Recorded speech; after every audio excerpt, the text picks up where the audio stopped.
Hi everyone, welcome to this breakdown on an EU trade, Euro USD trade we sent out back in November that's currently floating 1 to 20 RR, meaning if you risked 1% of your account you should gain 20%, but that depends on how you manage your trade. So over here you can see it's November 19th and I sent out my analysis on EU. I just quickly want to go back to TradingView. This is kind of just for proof that we did send out this trade and take it ourselves. I just want to head over to TradingView where we can do some proper analysis and jump into this video. Now, I want to get into the reasoning behind this trade and why I took the setup. Now, firstly, I want to stay on the 12-hour time frame and explain why this area interested me over here, right? Now, it's quite simple when we look at the higher time frame structure, right? And I'm going to be using supply and demand and structure to explain this concept. So most of you should know, if you trade Wyckoff, that price moves from accumulation to accumulation and obviously from distribution to distribution as price keeps marking down. Now, these accumulations are areas where you want to be trading from. So as I just made a little note here, we have a significant accumulation that invalidated multiple prior highs. Now, we had an accumulation, or what you could call a demand zone, over here. And now this was significant to me because kind of this demand zone here, or accumulation that took place, obviously had a lot of orders and a lot of volume was being traded in this area, because look at the rally we experienced coming out of this accumulation. Now, this accumulation or demand zone managed to run out all these prior supply zones to the left. So we can understand that it has a lot of significance and that we know a lot of institutional orders are trapped in there. Now we can see we had supply zones going all the way up that we simply invalidated.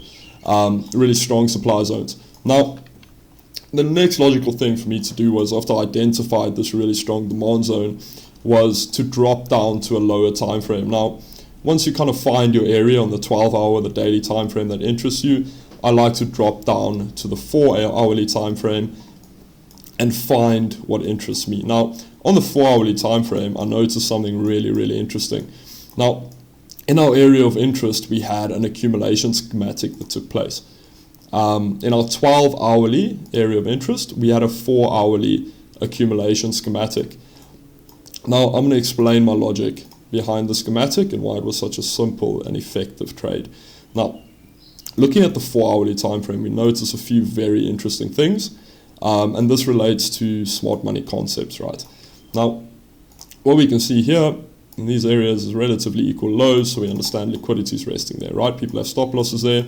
And then kind of going all the way down to here, we have more stop losses, kind of a lower time frame accumulation schematic that took place too.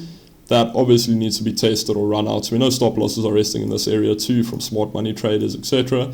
for taking trades. Now, let's look a bit before that and start to identify something really interesting. So now keep in mind we're in our zone that we highlighted on the 12-hourly time frame. Now, what I saw on the 4-hourly time frame is that we had a bunch of relatively equal lows and kind of perfectly equal lows here, that this wick then ran out, right? So this movement over here liquidated this previous, the people who are taking long positions here of the double bottom formation or from this kind of, what would we call it, a support zone or demand zone. Now, after this liquidation, we saw a rally to the upside and then we continued. Now, the reason why this area interested me is because it hasn't been tested yet. Like, before price came into our region, right, price didn't trade in that area for months, right, before we came into our area.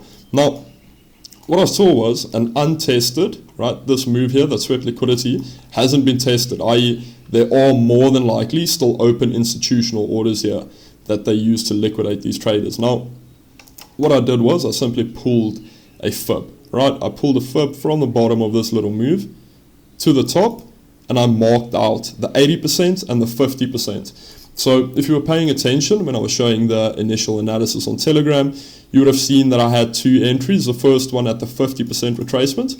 I just found that this is quite a highly probable reversal zone when taking trades, right? When taking trades off of a accumulation schematic, that spring movement, right? The movement that liquidated positions. The 50% normally provides large reactions. Now, my second entry I placed at the 80%. One of my trading connections did hours and hours of backtesting and found that the 80% retracement is by far the highest probable when trading Wyckoff schematics, right? So we placed a second entry right there. And yeah, from there, the trade obviously entered and went in our direction. We're still holding it, so it has been going extremely well. Now I just want to take you to current price. I just want to remove these drawings and take you back to current price, right? So we basically had no drawdown on this trade. Right, we literally just tapped into this area and then immediately rebounded from it, right? We traded in, maybe went into a few pips of drawdown and then immediately reacted off of the area. Then we consolidated for a really long time. We did take some partials in this area, right? We moved some of our position as soon as we broke structure here, expecting a pullback. We finally kind of broken out of this range and we're still holding. Our final TP is quite high up. This isn't the complete final TP, but this is kind of where I'm looking to remove the remainder of my positions at the 50% of this buy to sell movement. It's just a high probability reversal zone, right? We're coming into a significant supply zone over here. The reason I say it's a significant supply zone is pretty simple, right? Because this supply zone over here caused this move down, right? So there's obviously a lot of momentum from here. And what I also saw in this area is why I don't want to hold for any longer, is we had a really nice distribution schematic taking place here. And anybody who's familiar with smart money concepts will see exactly what I'm talking about in this area, right? We had all of these equal highs, kind of a little breakdown, swept those highs, and then we had a proper breakdown of price before we continue down. So this is just an area where I don't want to be holding any long positions, if that makes sense. Now, I want to go a bit more into detail about how I view the structure on this EU trade, because I think a lot of you will find it really helpful. Okay, now let's look at the 12-hourly time frame, right, and kind of see what we see. Now, from a structural point of view, right, let's look at this. We have a high here, or here. Well, let's look at this high, right? Then we made a lower high, right? Then we had a pullback, right? Made a lower low, made another lower high, right? Now we made a higher high over here, right? We failed to invalidate this region here. So over here, we obviously had that initial accumulation that caused this rally and kind of a break out of this range, right? We reacted off of this area down here, and then we created this high. Now, this high failed to create a higher high. So price is kind of in limbo, right? What do you do here? We have created a higher low, but we've also failed to create a higher high. Now, I thought to myself, obviously I can take a long position in this region because there's a high probability for reaction. And according to the structure from this perspective, right, in this area, according to this structure, we should be making a higher high to run out these highs here eventually. Now, the only logical place for that to happen was either here, right, and that's where we took our trade from, or the next area is here at the extreme where we experienced the accumulation schematic that actually caused this new structural leg. Now, we can take risk in areas like this. This is what I keep trying to explain to people and traders, is that as soon as you identify a region like this and you find a setup, like the setup I showed, where you know a reaction is going to take place, like a really large reaction is going to take place, you can easily take a trade there because the reaction alone should get you to a point where you can move your stop loss to break even or even secure some partials. And that's exactly what happened in this region. We had a massive reaction, we could move stops to break even and then just ride the rest of the trade out. So that was a breakdown on EU. For you guys who are interested, I'm going to break down another pair that we sent out in the free channel. Right, I'm simply going to break it down in Telegram. I don't currently have the markup anymore because I clear my charts often. I don't like them being cluttered.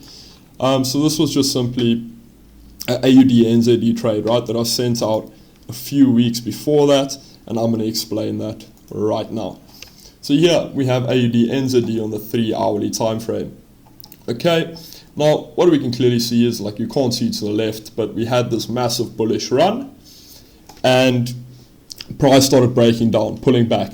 Now what I did again was at the extreme, right, that original accumulation, exactly like EU, that broke previous structure, we can see to our left here. That's what I'm playing off of, yet again.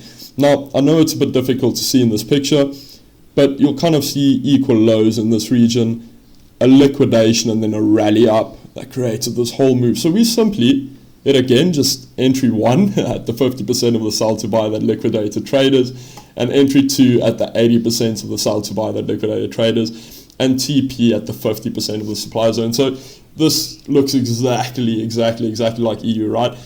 Except for the higher time frame, but all the logic is exactly the same. Now we can go over and check how this trade played out. It was absolutely insane. I'm just going to scroll down. Sorry, we do send a lot of analysis and markups in this chat.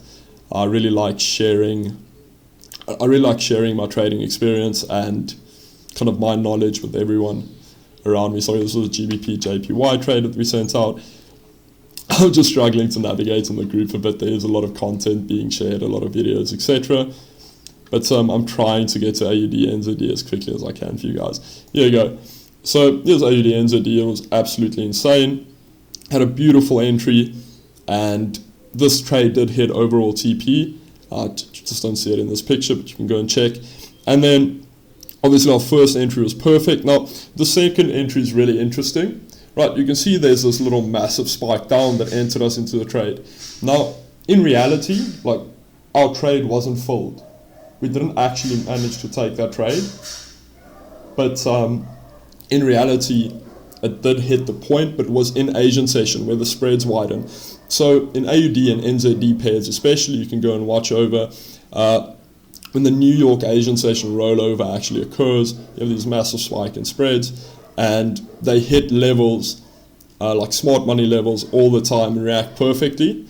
But the issue with that is that you wouldn't actually get filled in reality. So even though this trade hit TP, I would only consider the initial entry, the first entry, to have hit TP, because we didn't get filled on the second position, even though it hit our entry due to Asian session or the rollover. That was just a really cool trade. There's a link in the bio to join our free channel if you're interested. I share as much analysis as I can when I have some time. It just keeps me accountable, and I'm already doing the analysis, so yeah, it doesn't make a big difference to me. Now over here, I know I'm all over the place in this video. This is just kind of what I see on NASDAQ at the moment. I know a lot of you guys like trading indices, and especially NASDAQ or US Tech 100 seems to be a favorite.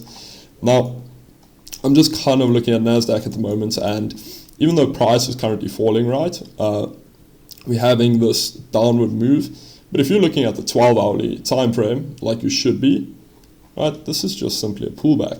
Now, what we have over here, like I explained on EU, we had a significant accumulation here that hasn't been tested here on the lower time frame. This is like on the 2 or 3 hourly time frame, you'll be able to see that.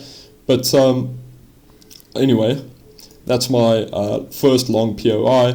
I'll explain that a bit more in depth later. And this also correlates, right? The 50% of our previous sell to buy retracement. So over here, we had this sell to buy movement, right? The sell off before we experienced our next push up, so kind of the retracement move.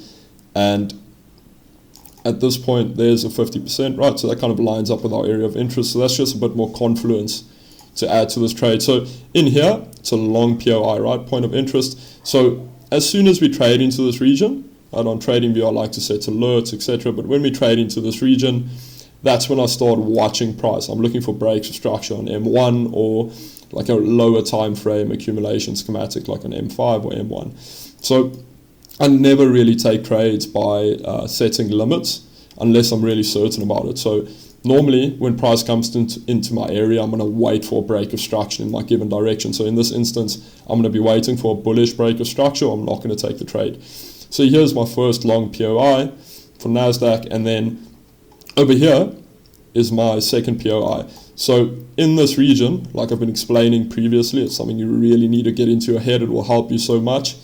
In this region, we had an accumulation schematic yet again, sell to buy, and it's also, right, it lines up with the 80% retracement of this move up, right? So we can expect a reaction from that region, and that's why I'm looking for a trade to continue to make either a higher high, or for smart money traders, yet again, there's something really interesting happening here. We have a bunch of pretty much equal highs and relatively equal highs on the 12 hourly time frame, right? So these are extremely significant. Price then started to move away, right? Anybody taking sell positions of this triple top formation or quadruple top formation, supply zone or whatever you want to call it, area of resistance, all of these traders eventually got liquidated here, or the majority of them. You can see how the markets play with us over here. We had a break of structure, right, on the 12 hourly time frame.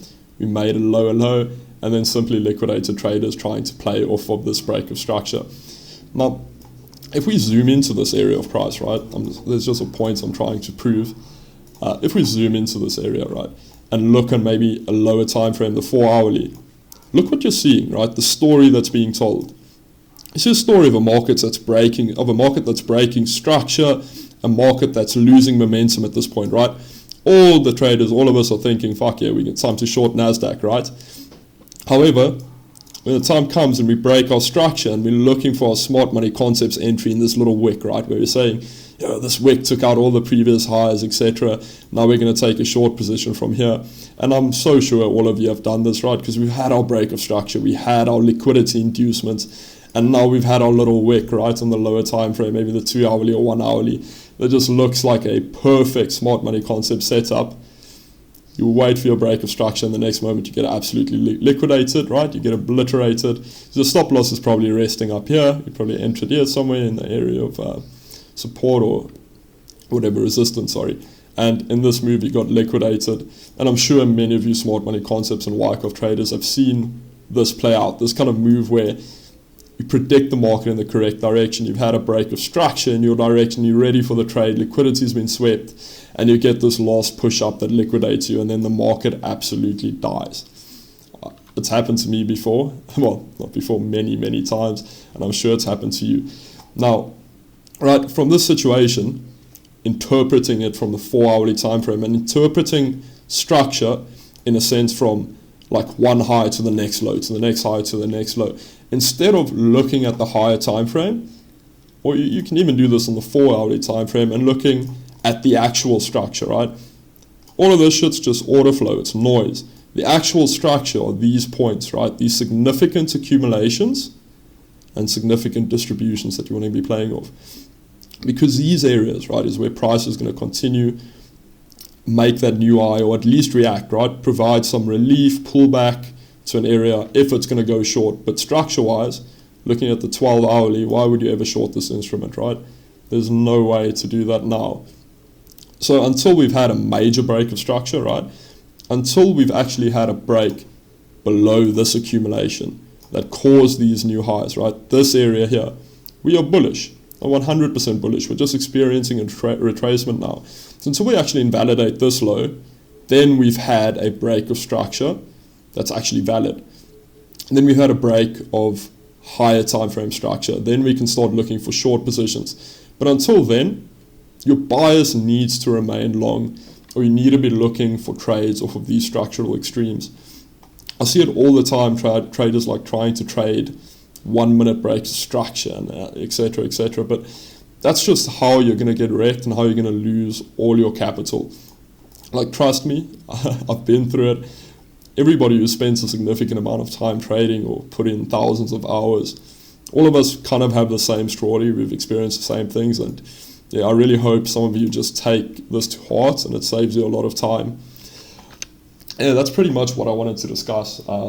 Just for you guys who are enjoying this and want to stay, I'm going to go over one more trade that we took. I think it was last week. I sent out the analysis, so I'm just going to scroll over down to that. I'm sorry that the group is a bit messy at the moment, but I want to show you the EG trade that we sent out.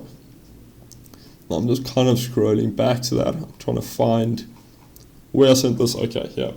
So if we go to EURGBP, Over here, I located, or I had my daily area of interest. It's like demarcated by this little black box. Then in this area right here, in this area we see a bunch of equal lows, like really a lot of them. Right, price just reacting off this area.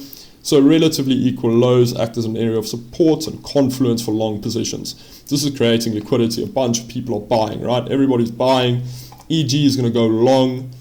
We have all this strong ass support.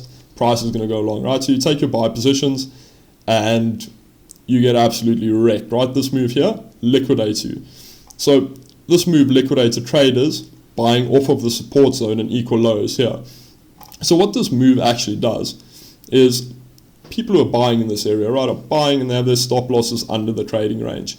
Now, as soon as that person's stop loss gets hit when we trade under that trading range, they're forced to sell their buy positions. Now, when they sell their buy positions, institutions take the other side, right? When you're selling, they're buying from you. Someone has to buy and it's them. So they're filling their massive orders to actually take price long. Now, we also had equal highs in this area up here, which act as a draw on retail liquidity because we know people have stop losses resting here, resting over there and over here.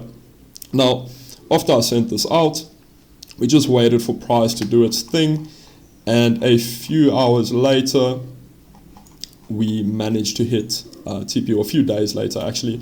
Yeah, so a couple of days later, price actually traded into our area and we closed the trade as it came up to a 1 to 4. I secured my profits. Now, let me see if the analysis is actually up here still, and I'd like to explain this to you. So here is our daily area of interest. Now, yet again, right, why is this my daily area of interest? Well, simply, it's the extreme of the range, right? Here we had this low here, this demand area or accumulation zone, and look what happened after we traded into that, right? So clearly this zone has a lot of power. So I just marked down the kind of last block under this little accumulation here. So here, right, this was my area of interest. Because this is the extreme, right? Extreme of this whole move. This is the origin of this whole up move here. So this is a really good place for me to take risk, right? So as we traded into the daily area of interest, on the 5-minute time frame, like I was showing you guys, I actually saw this whole schematic. I'm just going to change to the 20-minute time frame to make it a bit like just cleaner, like or closer together. So here, right, we marked that area off as you saw in the analysis in Telegram, and we entered. Well, yeah, our entry got hit and it was an easy, like as I said, we cashed out at just about 1 to 4 and secured that trade. Now, I just want to go a bit deeper into this trade, right? So this is obviously the area that liquidated the traders, right? Push down, and then I have to drop down back to the, drop to the 5-minute time frame and show you kind of the block that I identified. Here, sorry, that's just where I marked off my stop loss.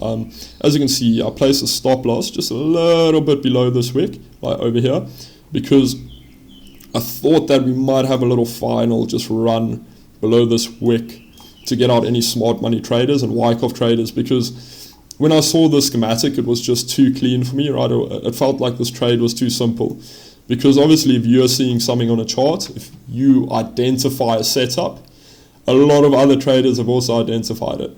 Now, with trades like this that are just a bit too clean for me, or just seem a bit too simple, I kind of want to place my stop loss right under that wick just a little bit, in case they just want to wick out smart money traders and Wyckoff traders, because unfortunately, our method has become a lot more popular. A lot more traders are trying Wyckoff and trading smart money concepts. Now, that's obviously creating liquidity, right?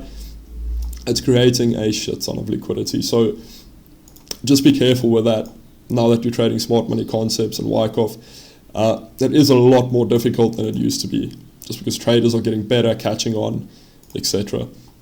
Now, this trade was absolutely awesome.